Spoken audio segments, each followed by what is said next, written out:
Salut à tous. Alors aujourd'hui, comme on peut le voir, il fait beau. Enfin, comme on peut le voir, vous ne pouvez pas le voir, mais moi au niveau de la fenêtre, je vois qu'il fait beau.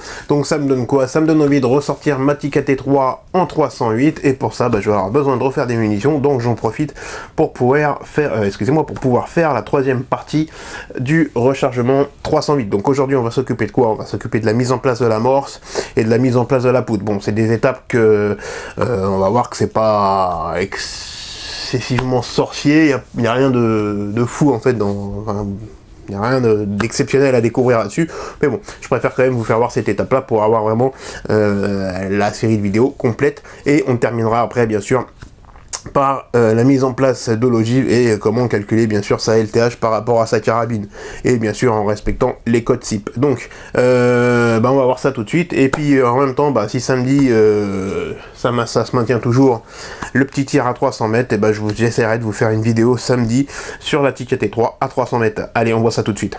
Alors voilà, pour la phase d'amorçage, moi j'utilise directement sur la presse. Là on peut voir ici que c'est une RCBS RockShocker. Donc pourquoi une RCBS RockShocker? Parce que tout simplement au niveau de la fluidité c'est parfait, contrairement à la Lee Challenger. Et pareil, on n'a aucun jeu, c'est une presse, il n'y a pas de jeu, contrairement à la Lee. Donc on va avoir quelque chose bien sûr de plus régulier et de plus précis.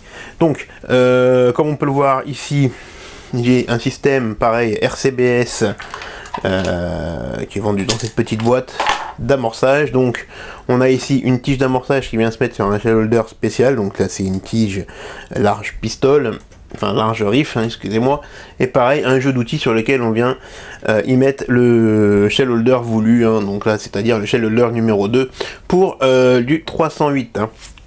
Alors bon, je vais pas faire une vidéo de réglage de cet outil là, à part s'il y a de la demande, mais sinon on va pas s'attarder là-dessus. Vous avez juste à en fait visser ou dévisser l'outil pour régler tout simplement votre profondeur d'enfoncement d'amorce. Donc on va prendre des amorces. Moi pour ce faire, je veux de la bonne cartouche, je prends aussi des bonnes amorces. Donc là de la fédérale large riff, ça suffit amplement. On peut prendre aussi de la CCI, de la Winchester, c'est très bien. On va éviter les amorces Célébello, MacTech, un petit peu discount on va dire. On va quand même privilégier des bonnes amorces, toujours pour avoir l'enflammement le plus régulier possible. Donc je mets mon bélier en l'air, je mets mon amorce dessus, je prends ma douille, hop, je viens la mettre là, je baisse légèrement le bélier et hop.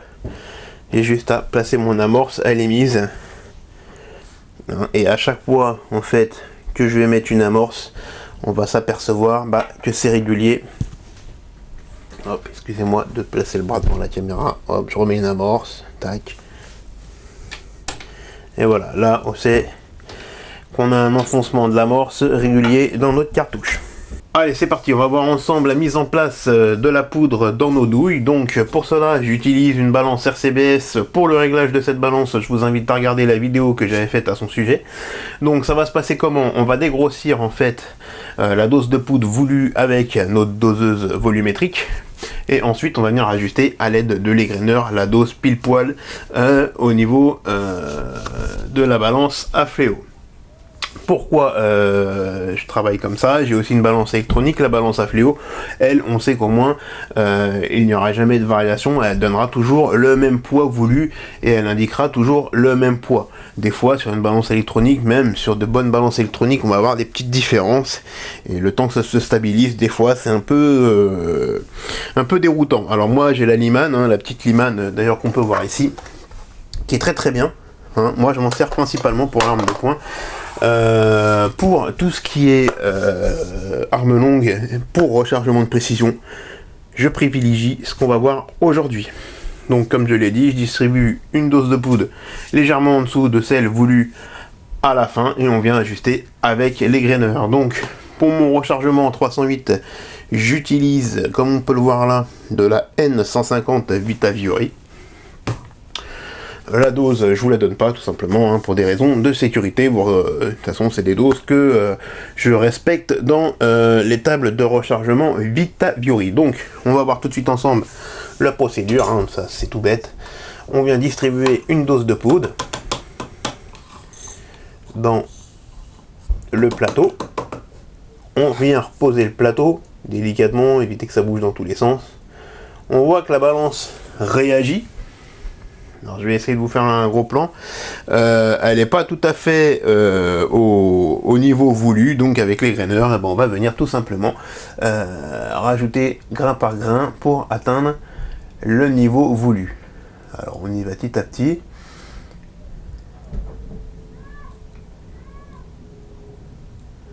Voilà, bon, on voit que ça monte. Jusqu'à ce qu'on arrive. Alors des fois, il faut laisser un petit peu le temps que ça se stabilise, mais ça, grain par grain, ça se stabilise assez vite. Voilà, là, je suis quasiment à la dose voulue. Bien sûr, hein, ma balance a été étalonnée avant, mise à niveau par rapport à mon plan de travail, comme je l'ai expliqué dans le vidéo du réglage de la balance, que je vous invite bien sûr à regarder. Et là, voilà, je suis vraiment à la dose demandée. Hein. Je peux maintenant prendre ma douille, l'entonnoir, et juste à venir mettre la poudre dans notre douille. Et voilà, une cartouche prête à être terminée, prête à recevoir son ogive et à être rangée dans la boîte. Voilà, bah, j'espère que cette petite vidéo sur le rechargement du 308, bon c'est vrai que celle-là elle est pas très, c'est pas l'étape les plus importantes, mais au moins je vous fais voir un peu le principe. J'espère que ça vous aura plu, et d'ici là je vous souhaite à tous de bons tirs, et je vous dis à très bientôt pour la suite. Ciao.